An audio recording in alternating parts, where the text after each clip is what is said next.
One day I'll fly away, leave all this to yesterday. What more could your love do for me?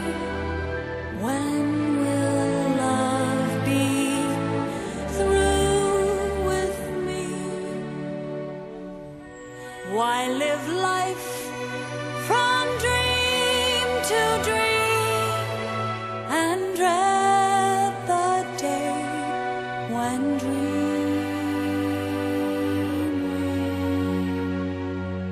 Let's get to Australia now. Okay. I mean, we've watched. Okay, Asia, Vietnam, Cambodia, Thailand, Burma, Right. Then and it's not, if I had to get a map and mark the way I went.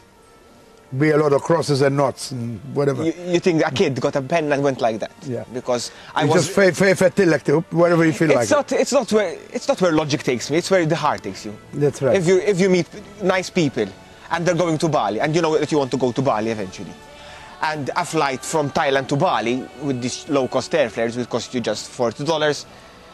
Okay, you'll save if you go. You'll save $20. For $20, I'd rather go and spend a month with my friends who know Bali very well. Yeah. And spend it with them. Sure. I will never see them again. These people. Sure.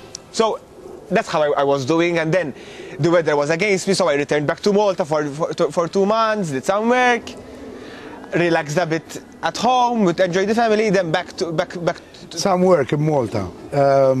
You've got something to do with the Strina. For those people that don't know what the Strina is, this is the time the Strina is the pick up a lot of money. National Telethon for charity. Right, and you started all that in Malta. I was instigator. there from the beginning. Right. From the beginning, it started as something small. In fact, Right. the first time,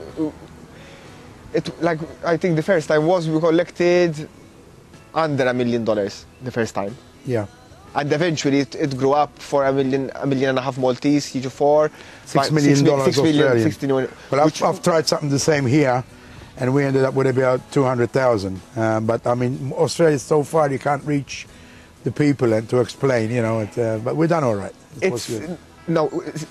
Statistically wise, I think it is a very, very big thing that Strina, the money we collect in Strina. It is huge because in Malta, per capita, it is, you know, I mean, amazing. That's what, £2.5, £3 per person. Per person. So if there's a family of 6, that means they give £20. Yeah, that's and they do. Per family. You know, I mean, if you try and get it here. But it was a challenge.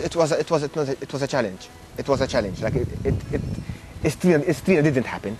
We didn't reach there like one night. We just woke up. You just kept going. And we grew up, and it every year. It became really a whole concept. Like, you know what people, you know what sells, you know what doesn't. And I used to produce those small features which sell the pain of people. Because if you have to collect money for a good cause, you have to show them. And you're very creative at that. I know that much. Actually, we're going to show some of your stuff while this interview is going. I'm sure Justin's got a lot of stuff. It's sad. For 6 years, every Christmas, I used to go to England, film dying kids. Few of them made it. The last 3 years, it was becoming so negative. I remember Maybe telling that's them, why you take life as it comes. Yeah, because you can see people dying there. Do you know Mario Lul? Yes, I know Mario Lul. I like to know more.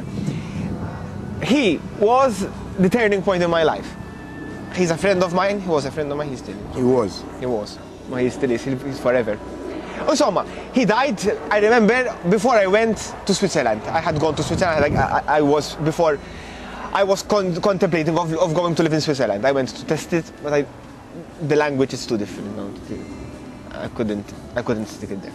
And I remember on the plane, I got the Times, and on the back page there was the photo of Mario alone because he had just died. Yeah, he had a heart attack, didn't he? Yeah. And I threw the newspaper there in Switzerland, and every morning when I woke up, I used to see the photo of Mario alone.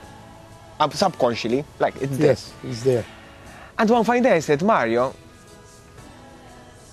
one morning he was there, and the next one he was gone. And if that happens to me, if tomorrow I wake up dead, Would I have lived my life? Would I have my humble dream of seeing the world? Would I have done it? And I said, I'm not going to risk it. I decided, and I remember on the plane landing back home from Switzerland, I said, this is the last time which I'm going to land in Malta. I was sitting near the pilot, who was a friend of mine, seeing Malta, a piece of rock in the Mediterranean. Yes. I could see. We were landing from Gozo, I could see Gozo and Marsa Xlokk in front of me. That's right. And I said, no way, as if I'm going to lock myself for the rest of my life on this beautiful island. It is beautiful, I love it. I miss it a lot, but it's too small for me. The next time I left, it was indeed... To Australia. Australia, Australia, I came for, the only reason why I came in Australia was because it was the only continent I haven't visited. And you've been here, how long have you been here now? 7 months, slightly more, 7 and a half. 7 months. And what have you been in Australia so far? I always, let me take you back to Africa. Okay, all right, take me back to Africa. I was in Zanzibar. And now I can understand how you travel, because we're in Australia, Malta, straight to Australia, back to Zanzibar. I was in Africa, and we were sitting around the fire, talking about planning and people mentioning plans and things and that. You know, I told them, my plan is to go one day to Australia. Start in the north, buy a car and drive it. That was in the year 2000, when I said that. The people I met that day and shooting plans, going there, they never did anything of that. On August 23rd, I was walking in the streets of Darwin, looking at cars to buy a car. And all of a sudden I went back to Africa and I said, I'm doing what I was saying that day. That's right. And I bought a van. Charlie. You bought Charlie. No, it was not Charlie back then. How was it Charlie at the time? It was called Adelaide. At the time it was called Adelaide, right. It used to belong to 2 Canadians. They wanted to leave quickly. So on the last day they called, they told me, listen, we have another offer. I said, but we don't like the people who... They said they offered us 1.5. If you give me something more, you can take it. I told them, okay, 1.6, and they took it. It was boring, cream. So I decided to spice it up. Spice it up. And I remember when I got to Darwin, I was noticing that there were a lot of graffiti of Charlie Chaplin. I remember seeing this graffiti of Charlie Chaplin all over Darwin. Within 3 days, I was in a barbecue with the people who made this graffiti. It took 3 months for the police to catch them. And I told them, let's decorate the van together. We sat down and I said, I want Charlie Chaplin on the van. So we made the stencils and we sprayed it up. And on the front and the back, I wrote Tal Ara, because the nickname of my family is Tal Ara. I'm one of the last Tal Ara, and if I don't carry out that nickname myself, the nickname will die, and I believe that nickname, like dialects, like the language, yes, if you don't work on it, it will die. So that's my van. And I tested driving Kakadu, painted it, and then started traveling from Darwin. I drove west to Perth. So 1 month to get to Perth.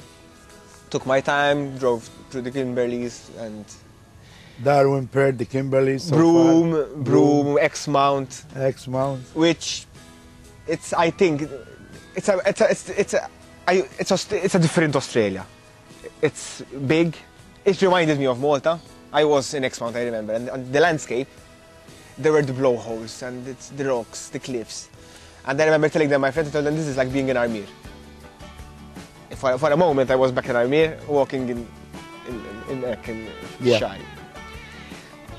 And then in Perth, got in Perth, which is like an oasis in the middle of nowhere, because north of Perth, yes, nothing. You drive and you drive. A lot of fish there, mate, let me tell you.